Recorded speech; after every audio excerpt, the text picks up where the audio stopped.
ጤና ይስጥልኝ እንዴት አመሻችሁ? ከመወልተን ነገ ጅርተኒ ዛሬ እንግዲህ ቃል በገባው መሰረት በሰሞኑ በኢትዮጵያና በኤርትራ መካከል የተጋጋለ በመጣው የጦርነት ሞቅታ ላይ የአዘጋጅ የነበረውን ጽሁፍ ላቀርብና አንዳንድ ጥያቄዎችን ለመመለስ ነው የቀረብኩት። ይሄ ጉዳይ ለሀገራችንም ለህዝባችንም ለአካባቢያችንም በጣም ወሳኝ ከመሆኑ የተነሳ ሰፋ ያለ ውይይት ማድረግ ያስፈልጋል በማለት ነው ጽሁፉን የጻፍኩት። እንግዲህ ሰዎችም ገብተው እስኪዘጋጁ ድረስ ከዚህ በፊት ይሄ መጀመሪያዊ አይደለም። በዚህ ጉዳይ ላይ ተቀዳድም ለረጅም ጊዜ ተጽፎ ነበረ። በተለይ ይሄ ለውጥ ከመጣ ማግስት ጀምሮ የኢትዮጵያና የኤርትራ ጉዳይ በከፍተኛ ጥንቃቄ መያዝ እንዳለበት ጽሁፍ ነበረ። እስቲ ዛሬ ከመታሰሪ በፊት የዛሬ 5 ዓመት አካባቢ ከኢያስፔድ ተስፋዬ ጋር 2020 ላይ ማለት ነው አጥቅቤ የነበረውን አይተን ከዛ በኋላ ወደ ፕሬዘንቴሽኑ እንመጣለን። ስምምነቱ ግልጽ ሊሆን ይገባል። የኤርትራና የኢትዮጵያ ከኤርትራ ጋር ደግሞ ዘላቂ ከግለሰቦች ከአመራሮች የዘለለ የበለጠ የትግራይ የኤርትራን ህዝብና የኢትዮጵያን ህዝብ ማለትም ፕራይመርሊ የትግራይንና የኤርትራን ህዝብ የሚያያይዝ የሰላም ስምምነት ያስፈልጋል። ትግራይን አግልሎ ኤርትራና ኢትዮጵያ ማስታረቅ ፊዚካሊ ኢምፖሲብል ነው። በነገራችን ላይ ማለት ስላለብኝ እለዋለሁ፣ ጠቅላይ ሚኒስትሩ ፕሬዝዳንት ኢሳያስን መጠንቀቅ አለባቸው። 1990 ውስጥ የፈጸምናቸው ስህተቶች ተመልሰው ሊመጡ ነው። በሁለቱ ሀገሮች አመራር መካከልና በሁለቱ ገዢ ፓርቲዎች መካከል የነበረ ግንኙነት ኢንፎርማል የሆነ ብሮማንስ የምንለው የመሪዎች ወንድማማኝነት ወይም ደግሞ ሽርክና ላይ የተመሰረተ ጉርብትና የትም አይደርስም። ጉርብትና ዘላቂ መሆን መቻል አለበት። 1991 92 93 97 የህወሓትና የትግራይ ነፃ አውጪ ወይም ደግሞ የሻዕቢያ ግንኙነት ነበረ። የጦፈ በጣም የጋለ ፍቅር፣ ልክ አሁን እንደምናየው በጣም የጋለ ፍቅር ነበረ። ሁለት ሀገር ናቸው እንደ እስኪባል ድረስ በሁለቱ መካከል ችግር ሲፈጠር፣ ምክንያቱም በሁለቱ መካከል የማይታረቅም ነበር። 100,000 ዜጎች ከሁለቱ ሀገር አጣን። ለ20 ዓመታት ግሪድሎክ ውስጥ ገባን። ዛሬ ስለምን ነው ዛታ ተመልሰን የምንገባው? ዛሬም እኮ ልክ ያኔ በፕሬዝዳንት ኢሳያስና በመለስ መካከል የነበረው በፕሬዝዳንት ኢሳያስና በጠቅላይ ሚኒስትር አብይ መካከል እየመጣ ነው። ባለፉት 2 ዓመት ምንድነው የኢትዮጵያ መንግስትና የኤርትራ መንግስት ግንኙነት ምንድነው? የኛ ውጭ ጉዳይ ሚኒስትር በደንብ ያውቁታል፣ ዲፕሎማቶቻችን ያውቁታል። is there anything institutionalized? I don't think so. አምባሳደራችን ከዓመት በኋላ ነው የተቀበሉት። ኤግዛክትሊ። ለዚህ የሚያዋጣው ውስብስብ ነገር ውስጥ እየገባን ከመሄድ በፊት ነገሮች ፎርማል እንዲሆኑ አንዱን ክልል አግሎ ከሌላ ሀገር ጋር የሚደረግ ነገርም ብዙም እንደማያዋጣ ኢንፋክት ለኤርትራኖችም ከኛ ፕራክቲካሊ የሚቀርቧቸው ትግራዮች ናቸው። ፕራክቲካሊ በደም ብቻ ሳይሆን በጂኦግራፊም በኢኮኖሚም በማንኛውም። ስለዚህ የሚያዋጣው መፈራረጁ አንዱ ባንዱ ላይ መዶለቱ ሳይሆን በጋራ ተወያይቶ መፍትሄ ማምጣቱ ነው። እሺ፣ አመሰግናለሁ። እንግዲህ ይሄ የዛሬ 5 ዓመት ትውስታ ነበረ። ያኔ በሁለቱ ሀገራትና በሁለቱ አመራሮች መካከል የጦፈ የጋለ ግንኙነት በነበረበት እንዲሁም ደግሞ ለትግራይ ጦርነት ዝግጅት እየተካሄደ ባለበት ነው። አይ ቲንክ ይሄንን ተናግሬ በወር ወይ 1 ወር ባላለፈ ጊዜ ነው የታሰርኩት። እስቲ ዛሬ ደግሞ ምን ላይ ደርሰናል? ታሪክ ራሱን እየደገም ነው ወይ የሚለውን ሰሞኑን ከጻፍኩት ውስጥ ትንሽ ፕሬዘንት አድርጌ ከዛ በኋላ ደግሞ የመጡ ጥያቄዎች አሉ። ከነሱ ውስጥ ከባልደረቦቼ ጋር ያዘጋጇቸው አንድ የተወሰኑ ጥያቄዎች አሉ። እነሱ ላይ ሀሳብ ሰጥቼ የምንለያይ ይሆናል። እንግዲህ እናንተም ጥያቄያችሁን በዲስከሽኑ መቀጠል ትችላላችሁ። እንግዲህ የርዕሱ ወደ ፖለቲካና የተጋረጠው የጦርነት አደጋ የሚል ነው። እንግዲህ ዋናው መታየት ያለበት አብይ ባለፉት 2 ዓመት ተኩል አካባቢ ጀምሮ የወደብ ፖለቲካን በጣም እያጋገለው ነው የሄደው። ግን መጀመሪያ ከጀመረው አንስቶ በሶማሊላንድ ጋር ስምምነት ተፈራረመ። ያ ከሶማሊያ ጋር በጣም የጦፈ ክርክር ውስጥ ካገባ በኋላ ተሸንፎ ወደኋላ ተመለሰ። አሁን ደግሞ ባለፈው 1 ዓመት ወዲህ አሰብን መያዝ አለብን፣ አሰብ ሊሰጠን ይገባል የሚል ከፍተኛ ቅስቀሳ እያካሄደ ይገኛል።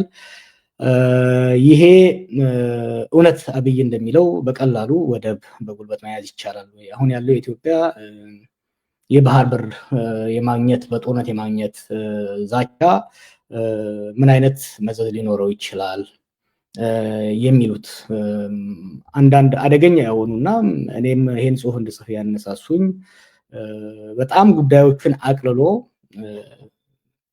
በማግስቱ አሰብ መያዝ የምንችል የሚመስል በጣም አቅልሎ ሀሳቡን የመሸጥ ሙከራ እያደረገ ስለሆነ ያ ለህዝባችንም ለሀገራችንም ለአካባቢያችንም አደጋ ስላለው ነው። ለምሳሌ ኤርትራ 3 ሚሊዮን ሰው ያላት፣ ኢትዮጵያ በ1 ዓመት 3 ሚሊዮን ትወልዳለች የሚል ከዚህ በፊት በትግራይ ላይ ሲናገር የነበረውን አሁንም በኤርትራ ላይ እየደገመ ስለሆነ ይሄ ደግሞ መዘዙ ከፍ ስላለ ይሄ ነገር ጠቅላይ ሚኒስትሩ በጣም አቅልሎ አውርዶ እንደሚያደርገው ሳይሆን ውስብስብና የጦርነት አውድማው እሱ እንደሚያቀለው ሳይሆን ከበድ ያለ ውጤቱም የከፋ ሊሆን እንደሚችል ለማሳየት ያህል ነው። እንግዲህ የዚህ ጽሁፍ ዓላማ የኢትዮጵያ የባህር በር ጥያቄ ትክክለኝነትን ለመጠራጠር ለመከራከር አይደለም። የዚህ ጽሁፍ ዓላማ ያ አይደለም። የዚህ ጽሁፍ ዓላማ የባህር በር ጥያቄ አግባብ ባለው ጊዜውን ጠብቆ መካሄድ ያለበት መሆን አለበት የሚል ነው። ሌላው የዚህ ጽሁፍ ይዘት ደግሞ ህጋዊና ታሪካዊ ክርክሮችን አያካትትም። ወደፊት ኤክስፐርቶች ጋብዤ ወይ ኤክስፐርቶችን ጠርተን በሰፊው ልንወያይ እንችላለን። ብዙ የህጋዊና የታሪካዊ ጥያቄዎች ስለቀረቡ እነሱ ላይ ብዙም አንልም። ለአሁን ግን የፖለቲካዊና የወታደራዊ አሰላለፍ አካሄድ ላይ የሚያነጣጥር ይሆናል ማለት ነው። እንግዲህ የዋናው ወደ 2 ሀገራት እንግዲህ አብይ ያለ ያለው በጦርነት ነው ወደ መያዝ እንፈልጋለን እያለ ያለው። ለዚህ ደግሞ ወሳኙ 2 ነገሮች ወሳኝ ናቸው። አንዱ የሚዋጉበት ምክንያት ኮዝ ኦፍ ዋር በጣም ወሳኝ ነው። ሁለተኛው ደግሞ የኃይል አስተላለፉን የኃይል አቅም ማየት አስፈላጊ ሆኖ ይታያል። ኢትዮጵያ በአብይ እያቀረበ ያለው ለዚህ ጦርነት ዓላማ ምንድን ነው ብሎ ሲያስቀምጥ የባህር በር በጉልበት ማስከፈት የሚለው ላይ ነው እያመዘነ ያለው። ኤርትራ ደግሞ የሉዓላዊነት ነው እያቀረበ ያለው። ለአብይ ወደዚህ ጦርነት ከገባ ማሸነፍ ግዴታ ነው። ካላሸነፈ በስተቀር አሰብን መያዝ አይችልም። አሰብን ካልያዘ በስተቀር የጦርነቱ ድል ከቦታው አይደርስም። ለኤርትራ ደግሞ ትልቁ ነገር የግድ ማሸነፍ የለባትም። ራሷን ተከላከላ መትረፍ ስለሆነ የሉዓላዊነት ጥያቄ ስለሆነ መትረፍ ከቻለች ራሱ እንደ ድል ትቆጥረዋለች ማለት ነው። ሌላ መስፈርቶች የዚህ ጦርነት ውጤትና የዚህ ጦርነትን ርዝመት የምንመዘምንበት 4 መስፈርቶች ይኖሩናል። 5 መስፈርቶች ይኖሩናል። አንደኛው የወታደራዊ ኃይል ጥንካሬ፣ ሁለተኛው የማህበራዊ ድጋፍ፣ የኢኮኖሚ ጥንካሬ እና የዲፕሎማሲ ድጋፍ ናቸው ማለት ነው። አብይ አሸንፎ ሉዓላዊነት ለመያዝ በእነዚህ በ5ቱ መስፈርቶች የበላይነት ማግኘት መቻል አለበት። ኢሳያስ ከጦርነቱ ለመትረፍ ደግሞ የግድ ባያሸንፍም በእነዚህ የተወሰነ ያህል አቅም ሊኖረው ይገባል ማለት ነው። የወታደራዊ አቅምና አቋም ካየን የኢትዮጵያ መከላከያ ሰራዊት በአግባቡ መገምገም አስፈላጊ ነው። ምክንያቱም አብይ ነገሮችን አቅልሎ ወደ ጦርነት እየገፋን ስለሆነ ጀነራሎቹም ደግሞ እያወቁ እነዚህ የጦር መኮንኖች ላለፉት 7 ዓመት ከዛ በፊትም ከአንዳንዶቹ ጋር እንታወቃለን የኢትዮጵያን ወታደራዊ አቅም በደንብ የሚረዱ ናቸው። ሆኖም ግን ካለባቸው ፖለቲካ ጫና የተነሳ ህዝብን ሊያሳስት የሚችል መረጃ እየሰጡ ስለሆነ በጥንቃቄ መሄድ ያስፈልጋል። ባለፉት 7 ዓመታት የኢትዮጵያ መከላከያ አቅምን ስንገመግመው ይሄ ጦር እንደሚታወቀው ከህወሓት ኢህአዴግ የአማጺ ጦር ወደ ብሔራዊ ጦር የተቀየረ ነው። የዛሬ 7 ዓመት ለውጥ ከመጣ በኋላ ሪፎርም የሚባል ስራ ተጀመረ በዚህ ጦር ላይ። ሪፎርም ሲጀመር የህወሓት የተባሉ ጀነራሎችና የተለያዩ ኦፊሰሮችን ከማስወጣት ያለፈ በቂ የሆነ ሰዎችን ከማስወጣት ያለፈ በቂ የሆነ መልሶ የማደራጀት የኢንዶክትሪኔሽን የመከላከያ ፖሊሲ ሪፎርም አልተደረገለትም። ይሄ ሳይደረግለት ወደ ትግራይ ጦርነት ተገባ። ወደ ትግራይ ጦርነት ሲገባ እንግዲህ ዓላማው ግልጽ ያልሆነ በቂ ሪፎርም ያልተካሄደለት ጦር ነው። በቂ ሪፎርም ስንል የኢህአዴግ ጦር 2 ዓላማ ነበረው፣ ህገ መንግስቱን ማስከበርና አብዮታዊ ዲሞክራሲን ማስከበር። አብይ ወደ ብልጽግና ሲመጣ ያንን የሚተካ የመከላከያ ፖሊሲ ሳይዝ ነው የመጣው። ወደ ትግራይ ጦርነት ሲገባ ውዥንብር ነው የተፈጠረው። በዛ ውዥንብር ውስጥ በተለይ ደግሞ በ2 ሳምንት ውስጥ መቀሌን ያዝን ይበሉ እንጂ በመልሶ ማጥቃት በአመፅ መልሶ የማጥቃት ህወሓት ባደረገው ከፍተኛ ጉዳት ነው በኢትዮጵያ መከላከያ ላይ የደረሰው። ብዙ ሰው የወደሙ ታንኮች እና ሌሎች እንደሚያየው ብዙ የመስመራዊ መኮንኖች አዋጊ ሆኑ ብዙ መኮንኖች አብዛኛው የተጎዳበትና እስከዛ ወዲህም አልተተካም። ይሄ ሳይተካ የትግራይ ጦርነት በፕሪቶሪያው ስምምነት ለጊዜው ከተገታ በኋላ ጦርነቱ አልቆመም። መጀመሪያ ሪፎርም ያልተደረገለት ከዛ በኋላ ደግሞ ለማገገም ጊዜ ያልነበረው መከላከያ ወደ ኦሮሚያና አማራ ውስጥ ሰፊ ጦርነት ውስጥ ገባ ማለት ነው። ላለፉት 3 ዓመታት በክልሉ 2 ሰፋፊ የሀገሪቷ 2/3 በሚሆነው ምድር ላይ ሰፊ ጦርነት ውስጥ በመሳተፉ ከትግራይ ጦርነት በኋላ ማገገም አልቻለም። ፖሊሲውን ማስተካከል አልቻለም። በትግራይ የወደመበትን የሰው ኃይል በተለይ ደግሞ የማዕከላዊ መኮንኖችን ሳይተካ ወደ ኦሮሚያ ገባ፣ ወደ አማራ ገባ። ወደ አማራና ወደ ኦሮሚያ መግባት ደግሞ ሌሎች ተጨማሪ ችግሮችን አመጣበት።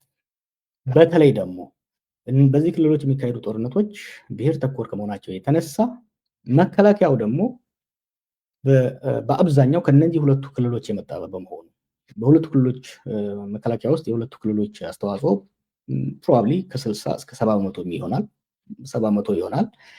ይሄ ሰፊ የሆነው የመከላከያ የሰው ኃይል ለዚህ ብሔር ተኮር ለሆነ ግጭት ተጋላጭ መሆኑ የውስጥ የብሔር ክፍፍል አደጋ አድርሶበታል። ሌላው ጦሩ ላለፈው 7 ዓመታት ማብቂያ ለሌለውና በጣም ረጅም አድካሚ ለሆነ የውስጥ እርስ በርስ ጦርነት ላይ መሳተፉ እንዲደክም፣ እንዲሰላች፣ ኤግዞስት እንዲያደርግ አድርጎታል ማለት ነው። ስለዚህ ባለፉት 7 ዓመታት ውስጥ በቂ ሪፎርም ያልተደረገለት ከፍተኛ ጉዳት የደረሰበት አቅሙ የዛለ መከላከያን ይዞ ነው የጦርነት ወጃ የጦርነት ፉከራ ውስጥ አብይ ያለው። አብይ ከመከላከያ ጀነራሎችም ከፖለቲካ አመራሩም በዚህ ላይ ጥያቄ በተደጋጋሚ ይነሳለታል። በተለይ በውስጥ ስብሰባዎች ሲነሳለት፣ በፓርላማ ሲናገር እንደምታዩት፣ በሚዲያ ሲናገር እንደምታዩት ጥያቄው ወደ ጎን ለመግፋት እኛ እንደ የድሮ ዘመን ጦርነት አንዋጋም፣ ዘመናዊ ጦርነት የምንዋጋው የጨበጣ ጦርነት አይደለም የምንዋጋው ይላል። ይህ ማለት ነው የአየር ላይ ጦርነት የድሮኖች እና የአየር ኃይል ጦርነት የምንዋጋው ይላል። ከዛ አንጻር የኢትዮጵያ አየር ኃይልን አቅም ወይ የኢትዮጵያ አየር ኃይል የበላይነት እውነት ውጤት ሊያመጣ ይችላል ወይ፣ ይህን ጦርነት አሸንፎ አሰብን ለማስያዝ ያስችላል ወይ የሚለውን የሀገራችን ዜጎች በጥንቃቄ ማየት ይገባቸዋል። ኢትዮጵያ አየር ኃይል ከኤርትራ እንደሚበልጥ ሁሉም ያውቃል። ኢትዮጵያ ድሮኖች በተለይ በኢሚዲየት ድጋፍ እንዳላትም ይታወቃል። ግን የኤርትራ አየር ኃይልም ባዶ አይደለም። የሱዳን አውሮፕላኖች ኤርትራ ላይ እንዳሉ ይታወቃል። ለዚህ ብዙ ማስረጃዎች አሉ። ባለፈው ሳምንት ለምሳሌ ሀሜቲ የሱዳኑ አማጺ የሚመራው ጀነራል የአልቡርሃን ጀቶች አስመራ ስላሉ እመታለሁ የሚል ዛቻ ውስጥ የገባበት ሁኔታ እንዳለ ማየት ያስፈልጋል። ሌላው ድሮን ነው። የድሮን ጉዳይ አብይ በጣም አጋኖት ስለሚሄድ ረጋ ብሎ ማየት አስፈላጊ ነው። እውነት ነው፣ ድሮን በዘመናዊ ጦርነት ውስጥ ከፍተኛ ሚና አለው። ዲሳይሲቭ ሮሎች ይኖሩታል። ግን ድሮን ብቻውን ያለ ጠንካራ እግረኛ፣ ያለ ጠንካራ ሜካናይዝድ፣ ያለ ጠንካራ ሞራል ያለው የጦር ሰራዊት ጦርነትን አሸንፎ የአንድን ሀገር ክልል ቆርጦ ለማቆየት ያስችላሉ የሚለውን ጥንቃቄ ማየት ያለብን። የሌሎች ሀገር ተሞክሮ ስናይ ለምሳሌ የመን ላይ ብንወስደው የኤሚሬትስ የሳውዲ አየር ኃይሎች ለአመታት ሁቲ ሲቀጠቅጡ ነበር። እነዚህ ሁለቱ ሀገሮች እንግዲህ የአሜሪካንን የተርኪን የሁሉ አሉ የሚባሉ አውሮፕላኖች እና ድሮኖች ያላቸው ናቸው። ከ2 3 ዓመት 4 ዓመት ቅጥቀጣ ድብደባ በኋላ ሁቲን ሳያሸንፉ ነው የተመለሱት። እዚህ ላይ በደንብ መጠንቀቅ ያስፈልጋል። ኢትዮጵያ ውስጥም ቢሆን ከትግራይ ጋር የተደረገው ጦርነት ላይ ድሮን ከፍተኛ ሚና ነበረው። ሆኖም ግን ህወሓት ወይ ቲዲኤፍ ባደረገው የመልሶ ማጥቃት ላይ የድሮኖቹ ሚና በጣም ውስን ነበረ። ወደ ሸዋ ሜዳ ከመጡ በኋላ ነው ብዙ ውጤት ያመጣው። ስለዚህ በድሮን ብቻ ተማምኖ ጠንካራ ሞራል በሌለው በውስጥ ክፍፍል ባለው በቂ ሪፎርም ባልተደረገለት የፊት ለፊት አዋጊ የሆኑ ኦፊሰሮች በተመናመኑበት ጦር መሄዱ አዋጭ ነው ወይ የሚለውን መጠያየቅ ያስፈልጋል። ሌላው የኃይል ጥምረትና አሰላለፍንም ማየት ይገባናል። ይህ ጦርነት በተለይ በዘመናዊ አሁን ባለፉት 10-20 ዓመታት በዓለም ላይ የተደረጉ ያሉ ጦርነቶች በሁለት ተዋጊ ቡድኖች ብቻ አቅምና ጥንካሬ ስትራቴጂ የሚወሰኑ አይደሉም። አሁን የሚደረጉ ጦርነቶች በብዛት ብዙ የተለያዩ ኃይሎችን የውስጥና የውጭ የጎረቤት የሩቅ ሀገር የሚያሰልፉ ናቸው። ስለዚህ በኢትዮጵያና በኤርትራ መካከል ጦርነት የሚፈነዳ ከሆነ በኢትዮጵያ መከላከያና በኤርትራ መከላከያ ብቻ የሚደረግ ጦርነት ሆኖ መታየት የለበትም። ብዙ ጊዜ ሰዎች ከባድመ ጦርነት ጋር ሊያነጻጽሩት ይሞክራሉ። that is totally